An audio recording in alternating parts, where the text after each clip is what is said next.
আর সখ্যভাব কেমন জানো, এই এসো ভাই এসো, কাছে এসো, বসো, অনেক দূর থেকে এলে বুঝি, বসো, পাখার হাওয়া করি, হাত মুখ ধোও, খাও পেট ভরে, গল্প করো। বাৎসল্যভাবে যশোদা ননি হাতে করে বেড়াতেন।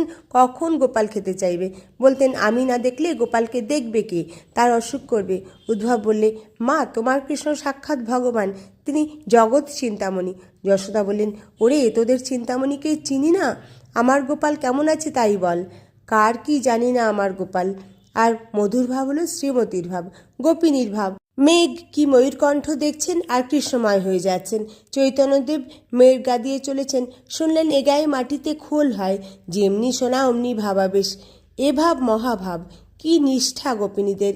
মথুরায় দাড়িকে অনেক কাকতি মিনতি করে তো সভায় ঢুকলো, কিন্তু কৃষ্ণ কোথায়।